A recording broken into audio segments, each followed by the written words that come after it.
Hi friends, ഞങ്ങളുടെ ഇന്നത്തെ യാത്ര എന്ന് പറയുന്നത് ഞങ്ങൾ നേരത്തെ ഒരു വീഡിയോ ചെയ്തിട്ടുണ്ടായിരുന്നു സുന്ദരപാണ്ഡ്യപുരത്തെ സൂര്യകാന്തി തോട്ടത്തിനെ കുറിച്ച്. ഞാൻ അതിൻ്റെ ലിങ്ക് ഇതിൻ്റെ ഡിസ്ക്രിപ്ഷനിൽ കൊടുത്തേക്കാം, ഇത് കാണാത്തവർക്ക് വേണ്ടിയിട്ട്. ശരിക്കും സുന്ദരപാണ്ഡ്യപുരം എന്ന് പറഞ്ഞ പേരിനോട് 100% നീതി പുലർത്തുന്ന ഒരു സ്ഥലം തന്നെയാണ് ഈ സുന്ദരപാണ്ഡ്യപുരം. ശരിക്കും പ്രകൃതി ഭംഗിയാൽ അത്രയ്ക്ക് സുന്ദരമാണ് കേട്ടോ. ശരിക്കും നമ്മുടെ പഴയ കാല കേരളത്തിലൊക്കെ നമ്മൾ നെല്ലും വയലും ഒക്കെ കണ്ടിരിക്കുന്ന ആ ഒരു പ്രദേശം പോലുള്ള സ്ഥലങ്ങൾ തന്നെയാണ് ഇത്. ഇത് തന്നെ കണ്ടോ, ഒരു വലിയൊരു ഗ്രൗണ്ടാണ്. ഗ്രൗണ്ട് എന്ന് വെച്ചാൽ ഒരുപാട് ഏക്കർ കണക്കിന് നീളമുള്ളതാണ്. അവിടെ തന്നെ അപ്പുറത്തൊരു പുഴ ഒഴുകുന്നുണ്ട്, നല്ല പച്ച പുല്ല്. ശരിക്കും പറഞ്ഞാൽ നല്ലൊരു ഭംഗിയുള്ളൊരു സ്ഥലം. കാരണം ഇത് നമുക്ക് ഫോട്ടോ എടുക്കാനും ഫോട്ടോ ഷൂട്ടൗട്ടിനൊക്കെ പറ്റിയൊരു സ്ഥലമാണ്. ഇത് നമ്മുടെ ആ സൂര്യകാന്തി തോട്ടം കഴിഞ്ഞ് മുന്നിലേക്ക് വരുമ്പോഴാണ് നമുക്ക് ഈ സ്ഥലം കാണാൻ പറ്റുന്നത്. ഇത് കഴിഞ്ഞിട്ടാണ് നമ്മൾ തിരിച്ചു വരുന്ന വഴിയിലാണ് കേട്ടോ. ശരിക്കും പറഞ്ഞാൽ ഈ തിരുനെൽവേലി ജില്ലയിലെ തെങ്കാശിയിലാണ് ഈ ഒരു ഗ്രാമം സ്ഥിതി ചെയ്യുന്നത്. ഈ പ്രകൃതി ഭംഗി കൊണ്ട് പേര് കേട്ട ഈ ഒരു ഗ്രാമം, അതായത് സുന്ദരപാണ്ഡ്യപുരം സ്ഥിതി ചെയ്യുന്നത് കണ്ടോ. ഞാൻ ഇതുവഴി പുല്ലിലൂടെ കുറേ ദൂരം നടന്നു പോയി. നടക്കുമ്പോൾ നല്ലൊരു ഫീൽ. കാരണം വെച്ചാൽ അവിടുത്തെ ഒരു പ്രത്യേകത എന്ന് പറയുന്നത് ഭയങ്കര കാറ്റാണ് കേട്ടോ. നമുക്കത് ഇതിൽ തന്നെ സൗണ്ട് കേൾക്കാൻ പറ്റും കാറ്റിൻ്റെ. കാരണം അത്രയ്ക്ക് കാറ്റിങ്ങനെ അടിച്ചുകൊണ്ടിരിക്കുകയാണ്.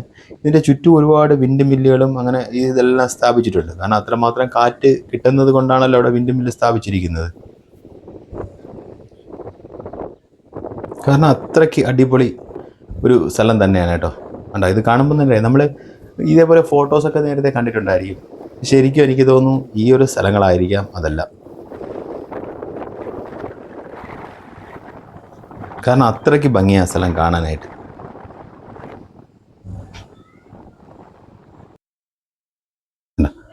തിരിച്ച് ഞങ്ങൾ അവിടെ നിന്ന് യാത്ര തിരിച്ചു ഈ സുന്ദരപാണ്ഡ്യപുരത്ത് നിന്ന്, അതായത് ഈ നമ്മുടെ ഈ സൂര്യകാന്തി തോട്ടം എല്ലാം കണ്ട് ഈ സ്ഥലത്ത് ഇറങ്ങിയതിന് ശേഷം ഞങ്ങൾ വീണ്ടും അവിടെ നിന്ന് യാത്ര തിരിച്ചു.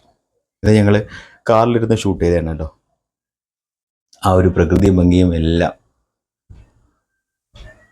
പിന്നെ വളരെ അടിപൊളി. പിന്നെ ഞങ്ങൾ പോയ സ്ഥലമാണ് കേട്ടോ അന്യൻ പാറ. അതായത് അന്യൻ സിനിമ ഷൂട്ട് ചെയ്തൊരു സ്ഥലമാണ് ഈ അന്യൻ പാറ. അതിനാണ് ഇതിനെ അന്യൻ പാറ എന്ന് വിളിക്കുന്നത്. അതിൻ്റെ മുമ്പിലുള്ളൊരു തടാകമാണിത്. ശരിക്കും സൂപ്പർ എന്ന് പറഞ്ഞാൽ അടിപൊളി. ഇത് അന്യൻ പാറയുടെ മുകളിൽ നിന്നുള്ളൊരു വ്യൂ പോയിന്റിൽ നിന്നൊരു കാഴ്ചയാണ് കേട്ടോ. ചുറ്റും വയലുകളും അവിടെ എല്ലാ വിൻഡ് മില്ലുകളും, ഒരുപാട് കൃഷി സ്ഥലങ്ങളുണ്ട്. ഒരുപാട് കൃഷി അവിടെ ചെയ്യുന്നുണ്ട്.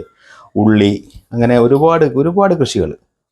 എന്തുകൊണ്ടും നല്ലൊരു സ്ഥലം തന്നെയാണ്. നമുക്ക് ഒരു ദിവസമൊക്കെ സ്പെൻഡ് ചെയ്യാൻ പറ്റിയൊരു സ്ഥലമാണ് ശരിക്കും. ഇത് വീഡിയോ കാണുമ്പോൾ തന്നെ നിങ്ങൾക്ക് മനസ്സിലാവും.